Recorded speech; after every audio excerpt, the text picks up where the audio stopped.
Hi everyone, welcome to my live session today. I'm Dr. RakheeYadav, consultant pediatrician, and the topic today is suicide awareness during the pandemic. With me, joining me will be Kak Ngah, who is actually the founder of AWAS, Awareness Against Suicide Malaysia. Let me just try to add her in, just give me a minute.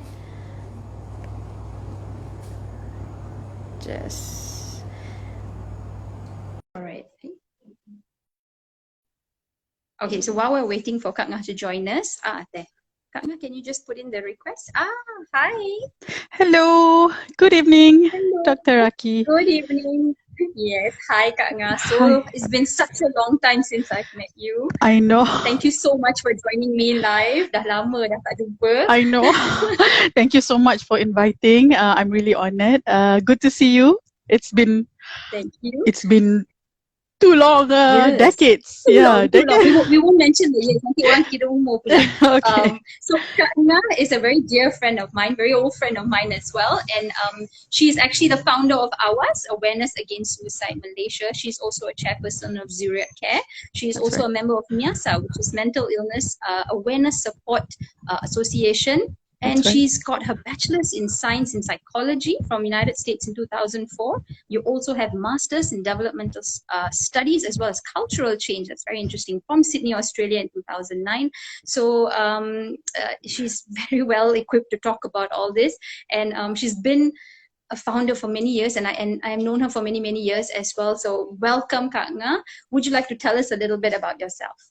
Thank you, Dr. Rakhi. Can you hear me well? And is everything okay? Yes, I can Okay. hear All you. right. Good. Everything is okay. Thank All you. right, awesome. Yes, my name is Alia. Everyone, hi, good evening, everyone. I'm Alia, fondly known as Kak Ngah. I am, like Dr. Rakhi introduced, I am the founder of AWAS. AWAS stands for Awareness Against Suicide, and it's a program. AWAS is actually a program under Yayasan Zuriatcare. So AWAS has three main objectives. Actually, it's number one is to create suicide awareness. Number two, it's to support mental health and suicide prevention work. And number three is to provide postvention support. And the one of this topic or this subject is actually very dear to my heart, very close to my heart, Dr. Rakhi. For very personal reason, I am actually number one, I am battling with a mental health condition myself. I've been diagnosed with clinical depression, MDD, major depressive disorder, and generalized anxiety disorder. That's a mouthful. Since 2019, but I am also actually a suicide loss survivor. It's really not easy to say such thing, but it's something I have to do now. Now that I am well, I'm still under treatment, but I'm getting better, alhamdulillah now. And because this issue is such a serious issue, it's something that we have to talk about. We need to normalize this conversation, and I applaud you for wanting to, have this chat, because not a lot of people are comfortable with this topic, and things like that. So so that's what I do. I founded AWAS for this reason. And postvention, I have to talk about postvention. Postvention is, we always hear about suicide awareness, suicide prevention, right? But postvention is something that people don't hear too much about. Postvention is actually support community after someone dies by suicide. So it's actually like help for people who are grieving or who are traumatized. When I was going through my loss, this was many years ago, about 10 years ago, I was all alone. I tried to seek out for help, but there was none specifically. I mean, there was psychiatrists, there was, therapists, psychologists, but nothing that was catered for specifically for suicide loss survivors. So through AWAS, AWAS is still a baby, by the way. It's only 1 year old or so.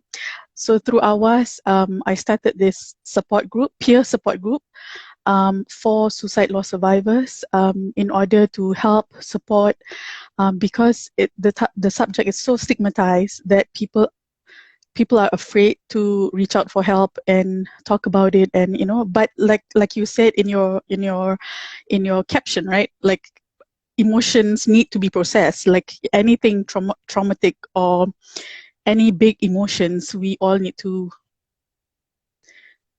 gently confront it and work on it. So AWAS is a safe space for people in need of this kind of support, whether people who are struggling with suicidal thoughts or behavior or ideation, or people who have lost both. That means people who are struggling with suicide ideation, as well as people who have lost loved ones, friends, colleagues to suicide. Yeah. Thank you so much, Kak Ngah. I'm so sorry to hear about. I mean, there's just so I'm just speechless. I'm just so sorry to hear about whatever that you've gone through. But I mean, whatever that has happened has definitely made you stronger and has made you someone that we can look up to and someone that we can look for if any one of us go through anything in terms of emotion. So I applaud what you're doing, and thank you so much for starting AWAS and giving people out there some sort of, I don't know, some Hope. way that they can cope with whatever, because going through something like this alone is devastating, and especially if it's somebody that it's a loved one. I can never say I understand what you go through, because I mean, touch wood, I hope I never have to understand what you go through, because this is not something we wish upon for anybody. No. But yeah, I just want to just backtrack a little bit. I'm going to ask you a couple of things, and I hope in any way that you can just answer them in whatever way you feel comfortable. Okay. So I'm going to start off with something very basic, actually. Right. What is suicide? What can lead to someone taking their life? What is... Right. We hear that word being thrown around lately a lot in the news, in everywhere, in the social media everywhere. Okay, suicide is actually an act of intentionally causing one's own death. That means it is a means to end a person's own life. So that means that person, the individual take their own life. They end their own life, and it's getting the suicide rate in Malaysia now is increasing. Actually, I have some statistics. Currently in Malaysia, there's a shocking statistics of on average 4 suicide deaths per day. So that's a lot. And actually in 2019, there were 609 recorded cases. And we're talking about recorded, yeah, Dr. Rakhi, maknanya the unrecorded one, the one yang, not recorded lah, maknanya, there was a police no police report, no official cause and things like that, because we don't know how many unrecorded are out there. So 600 in 2019, which means 2 per day almost. Yes, almost. Cepat matematik you. In 2019, 609 recorded cases. To 2020, 631. So that's a jump, about a 20% jump. That was in 2020. So 3631 in 2020. And then in 2021, and we're talking about 2021 is not over, right? 2021 from half the year. Yeah, half the year. Not even half. From January to March, it's only it's not only, but 336 cases were recorded. And 336 ni is more than half of what was reported, throughout last year. Yeah, so it's you can see the jump now. And of course, with the pandemic and the stress and the isolation and everything that's going on, people are, suffering and struggling with their mental health. So why do you think this is happening? We see a gradual increase, 2019, 2020, and especially in 2021. The statistics is alarming. I mean, anybody can just Google this, or if you're following, if you're not katak di bawah tepurung, you would have followed at least 3 to 4 deaths in a day, which is so shocking, So why is this happening? In relation to, if you're talking about COVID, the pandemic specifically, right? It's quite obvious what's going on and what's happening right now. People are losing jobs. People are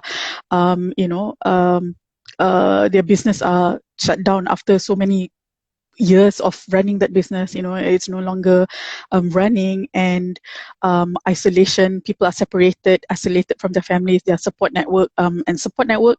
We take things so much for granted because our family is around and all that, right? But when people are separated, right, when people are far away from their networks, that's when they become vulnerable mental health wise. They become lonely, and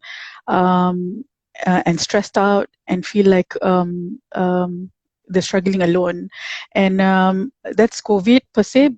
But other than that, I think the whole increase everywhere in the world is because life is getting more difficult, I guess, in general, with our social media. One aspect of our life, let's just point to one aspect of our life. Social media is really stressful, I would say. I don't know about you, but for me, someone who's struggling, who has depression, I try to avoid, especially like recently, right? Recently, when it was during Hari Raya, and the Palestinian issue was, the news, and every news and social media was full of Palestinian children suffering and losing homes and losing their parents. I was triggered. I was really triggered, and I had to be away from social media and news. So so we are all surrounded by, bombarded by news on social media, or looking at other people punya. We tend to compare. Human beings tend to compare as well. Like, oh, how come my friend or my whoever is doing well? We're not doing. Things like that, I guess, also plays a role. And yeah, all these things are causing a lot of stress to people in general. And it's not surprising why even mental health issues are on the rise as well. Yeah. Absolutely. I mean, I agree with you on the aspect of social media. So hence, I do what I call this digital detox, which I call it myself. So every few months or so, when I feel triggered, I go Right. through all my social media, whether it's Facebook, Instagram, or whatever. Few things that I'll do is I'll actually just delete the app, so I don't click Oh, on it immediately. to And that another couple of extent. things that I do is I actually delete people. So Oh, that's what wow. I do. I delete people because I find some people trigger me, Yeah. and I don't need that sort of negativity in my life. I mean, I'm already at the stage where I tak perlu kawan banyak-banyak. We're not looking to make friends. I'm already married. I'm not looking for a boyfriend. So in that sense, I delete. So if someone's negative, if someone gives me very negative vibes, I delete, I ignore, and I just move on. I Right. find that helps, but that's just Right. me. But I agree with you. Social media can be very triggering to a lot of Right. people and can actually tip over someone who is like belum depressed lagi. They're not Yeah. having any mental issues, but suddenly you see so many things like why that person has this, why that person has that, and all of a sudden you feel so depressed. It kills your self-esteem, your confidence in any way, and then you're stuck at home now. You can't reach out, you can't go and grab a coffee with a friend. You Right. can't do any of that. So all the methods that we used to be able to do to handle our mental health or provide mental health well-being is all being taken away from us because of these lockdowns. True. So Yeah. is there anything that we can do to actually prevent this from happening? What can we or the society do to prevent this? To prevent suicide, you mean, or mental health issues? I think. Yeah, suicide. That's the target. We want to make sure no death is, we want to make sure nobody dies unnecessarily. Right. Before that, let us backtrack, Dr. Rakhi. Sorry, I have to say this out loud. Trigger warning. If someone is feeling unwell by our discussion for whatever reason, please leave. Self-care is most important. So, if any point that our conversation is, of course, I will not mention anything. But we don't know. Different people have different triggers, right? So, if any one of you watching, feeling uncomfortable at any point, please leave, and Just leave the gently, so that conversation. yeah. Yeah, this is Yes, an so emotional thing. Not many people can talk about it. I don't think everybody is up to listen to it. So if you feel that this is going to trigger you in any way, self-care is very important. And whatever Kak Ngah is going to say, it is not personal. This is not targeted to anybody. It does not help right. any one particular person. This is just general advice. We're just having a friendly kira old friends talking kind of thing. So I want to make sure that nobody feels uncomfortable listening to this. If you do feel, please feel free to leave. Old friend talking without coffee, mana boleh? Kena ada coffee kan? I thought minum coffee anyway. Oh, you Teh tarik okay, next okay, time. okay, boleh. Can. Anyway, how to avoid, right? How to make sure, what are the just preventive measures. Those isolated from support system or networks, like I said earlier, example, if we're too far away or not within reach of our loved ones, even jiran yang, our neighbors who care, things like that, families and friends. If you know someone who is struggling, right, if they live in isolation for whatever reason, their behavior changes, or when we talk about behavior changes ni banyak, not just being quiet, and many, it could be being quiet suddenly. If this person is bubbly or likes to talk or like to meet people, suddenly they are socially withdrawn. These are the signs. Suddenly now become so angry or irritable, sleep disturbances, these are the things. If we as family members, right, see all these things in our loved ones or our friends, make sure to support them, to ask them, not be judgmental, reach out to them, ask them that, ask if they're okay or not, because actually suicide is preventable. It may not be 100% preventable, but it is preventable. The earlier we detect people who are struggling with their mental health, early signs of depression or things like that, it's the earlier the better, and don't wait. I think for me, personally, through what I went through, because many years ago, it's such a stigma, such a taboo to even talk or ask. We don't feel comfortable to ask, if you're okay. At least for me, I don't know about other people, but to ask someone, if you're okay, was of course the other person will say, yeah, I'm okay, then the whole thing stops, the whole conversation stops. So now we have to be more alert, more aware of, about other people or ourselves if we're struggling. And we think, honestly, a lot of people think that, suicide won't happen to us. Yes, we can say, I was one of them too, we think suicide is in Hollywood, is in Surat Khabar, is in other neighborhood or things like that. But when it happened to me, it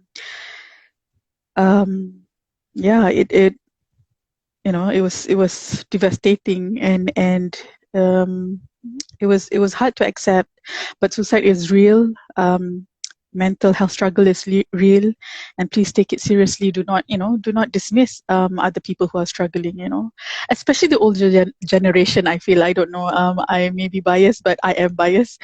It's not easy to speak to older generation, because they think tak ada apa lah, you can do this, don't be a baby, things like that. I think get over it. Everything's okay.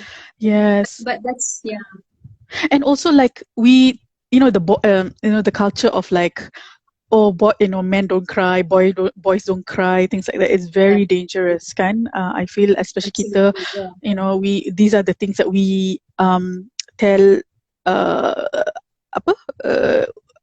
unintentionally tell our children, or our surrounding, and it's really, it can affect the boys it's just the Asian culture where you tell your sons, you don't cry, boys don't cry, but you don't teach them that crying is an emotion, being upset is an emotion, being sad is an emotion.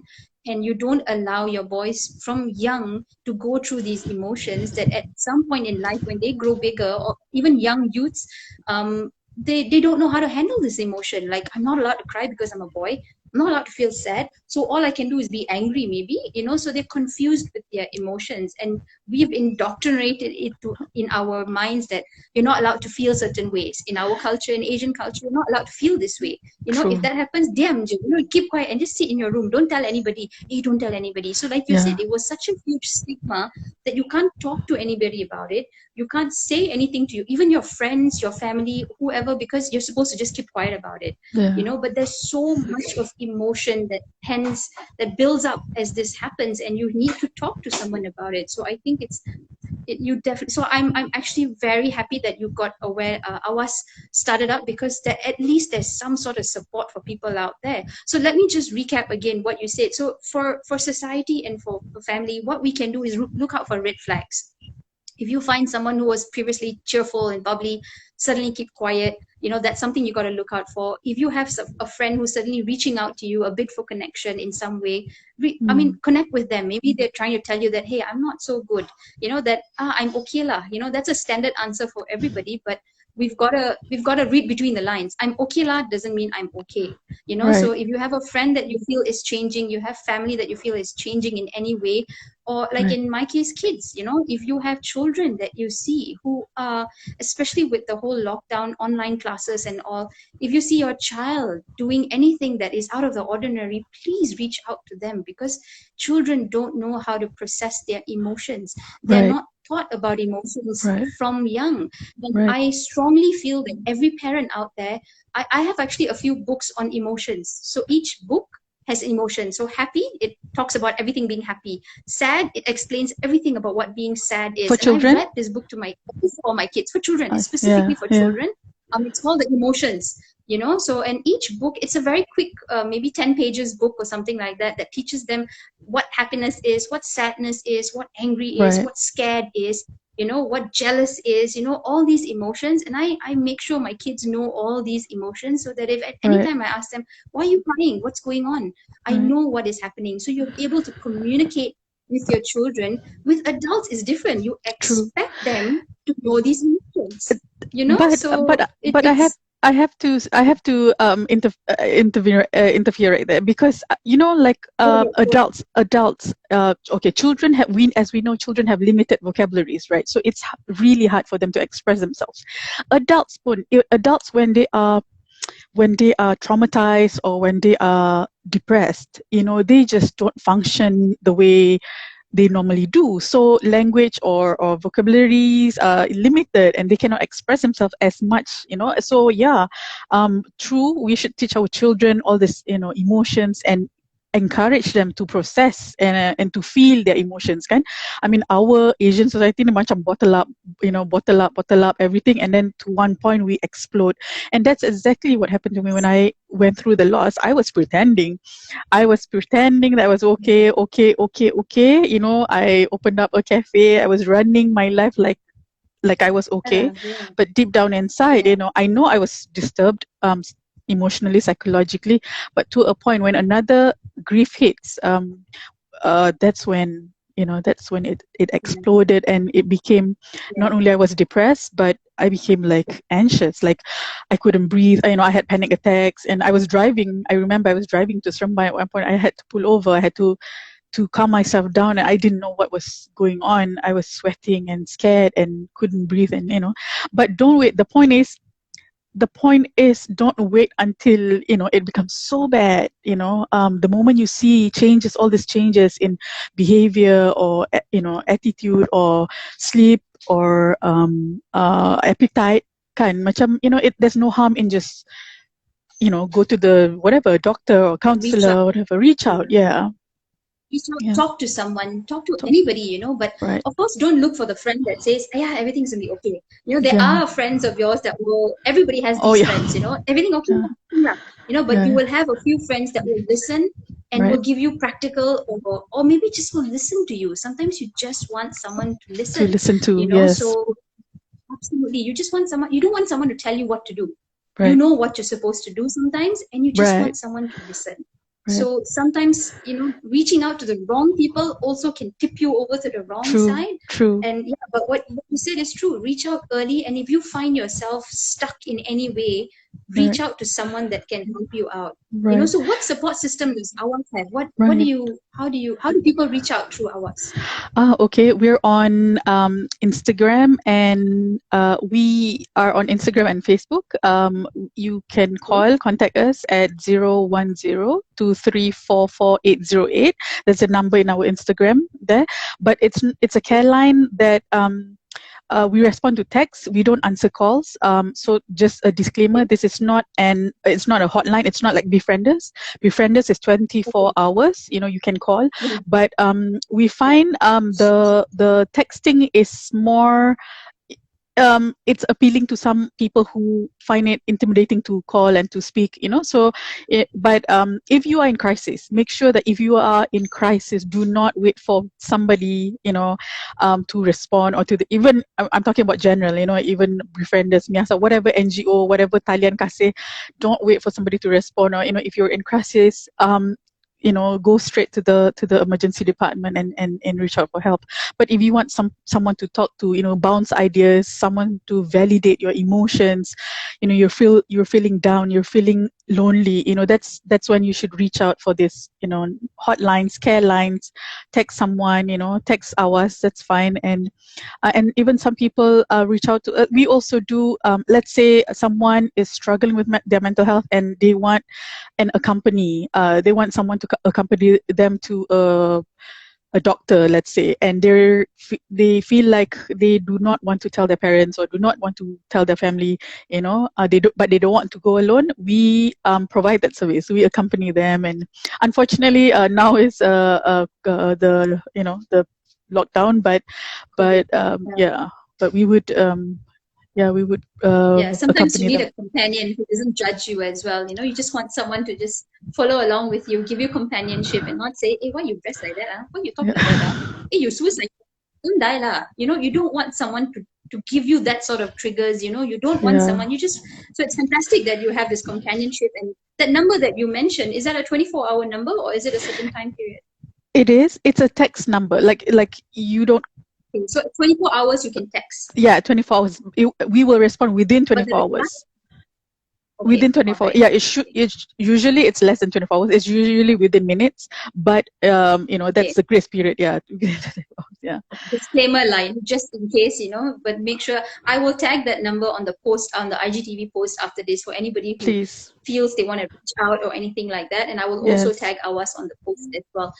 Do you have any comments or any advice to anybody who may be going through a rough time or a rough period at the moment, and, you know, might just need something to say? Would you want to say anything to them? Learn from me, please. You know, in the wake of suicide, right, the most troubling questions are invariably the most difficult to answer. Like sometimes when, you know, issues on suicide, as a survivor, you know, we would ask things like, how could we have known, or what could we have done, and why this thing happened? All these questions, right? Please avoid, if you, please learn from me. Like, do not make the mistakes that I've made. Like, it took me this whole loss to understand that suicide is real. Mental health struggles, you know, it's so real. And please reach out for help. For those who can see, who notice changes in your loved ones or your friends, please do not hesitate to reach out to help. And for those who are struggling with your mental health, do not hesitate to reach out for help. You know, it goes both ways. And there is no shame in struggling. You know, please believe that there is hope. Please believe that you know, everything is temporary. Even your emotions, what you're going through is temporary. Nothing is permanent. And believe that things can get better. You know, don't give up, don't lose hope, and reach out for help. It's very, very important to know that you know, things can get better. There are treatment, there are support, there are, you know, people who care. So please don't, you know, please take care and reach out for help. There is hope. Yeah. So that's something that you feel. We have a comment from Ashikin. It is important for occupational balance and human touch. I think it's very important. I know a lot of us are struggling in sense of revenue, work, and everything, but you still need to balance out. You need to balance out your life. So don't think money can always be made, love cannot be bought, and memories cannot be you can't re-get your memories, you know. So always remember, money can always be made. So don't take your life because you think that's gonna save your children, because they want you. Your wife wants you, your husband wants you, you know, Yeah. everybody wants you. You don't want the money. Money can always be made. So always have that balance between work and life, and always make sure. I'm a very strong person who believes in self-care. So I Me too. just to sidetrack a little bit, I had an issue around 2018, 2019, and I was emotionally disturbed in a lot of things, and my husband gave me a lot of space, and I found it was very helpful. That's when I realized what self-care was. You know, before this, you're just a doctor, you're a mother, you're this, you're that, your roles, you're just doing your roles. But I never had self-care. I didn't know that I was allowed to. You know, a lot of us women out there, we don't know that we're True. allowed to have self-care.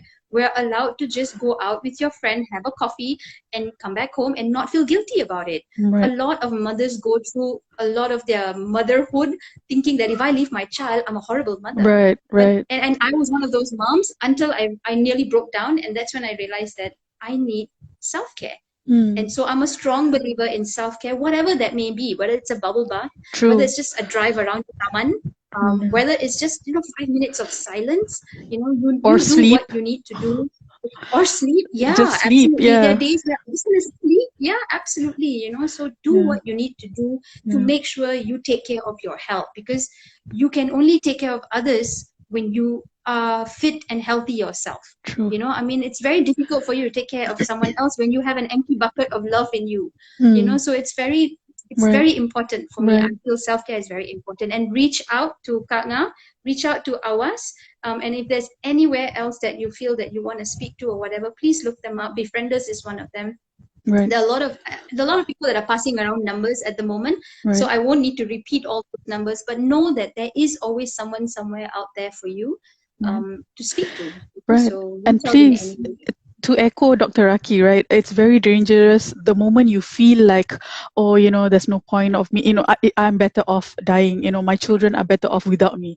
Let's say you have these thoughts in your head. Please know that it's such a false statement. It's, your mind is playing tricks on you. That's not true. Do know that that's not true, because, you're not well. That's why you're feeling that way. You're only, feeling suicidal. You're thinking of dying and death because you're not well. The moment you are well, believe me, no one wants to die. No one, yeah. And that's exactly what happened to me. The moment I was diagnosed, and I was on treatment and all that, I'm like, oh wow, and then I realized I was not well. I was ill, and now I'm really grateful. I'm really grateful to be alive. It's unfortunate that I have lost my loved one, but here I am. I want to be able to transform pain into purpose and let other people know that we all can. There's such thing as post-traumatic growth.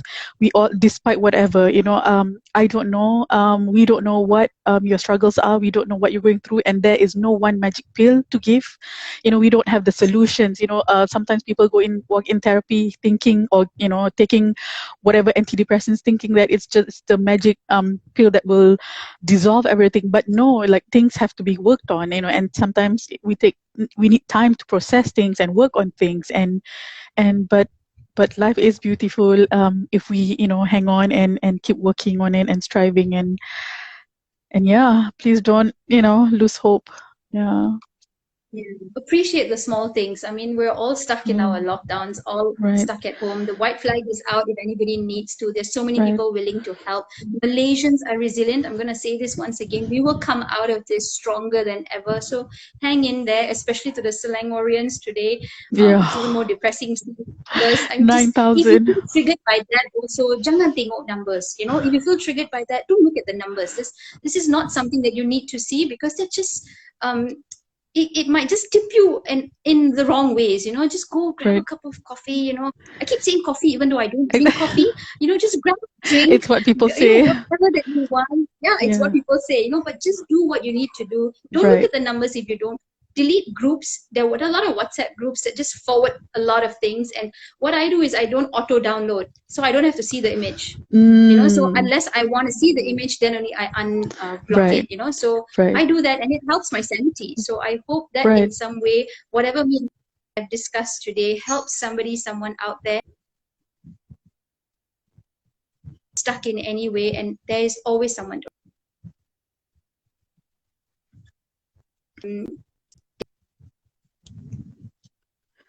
Thank you. There's just no words to describe what you are doing for everybody out there, but thank you so much. Thank you, Dr. Rakhi, for having me. I'm losing you, like you're breaking up a lot. So I can't really, So the last part I can't really hear what you're saying, but the last part I said is thank you. oh, thank you Terima so much. kasih. Thank you. Yeah. And being a consultant pediatrician, you are right. I think parents need to really be aware of what children are going through as well, their emotions, their struggles, and Absolutely. behaviors. Yeah. So Thank thank you you. so much, Kak Ngah. With that, I will tag AWAS. I will and the number that she mentioned earlier. So she did put up a text number that if anybody wants to reach out, it's a 24-hour text number, and feel free to do that. If you Right. feel like you've missed something, you can always just watch the replay again on my IGTV or on my YouTube channel. So with that, thank you so much, Kak Ngah. Have a good night. You too. Thank you, Dr. Rakhi. Bye, everyone. Thanks for Okay. tuning in. Bye. Bye-bye.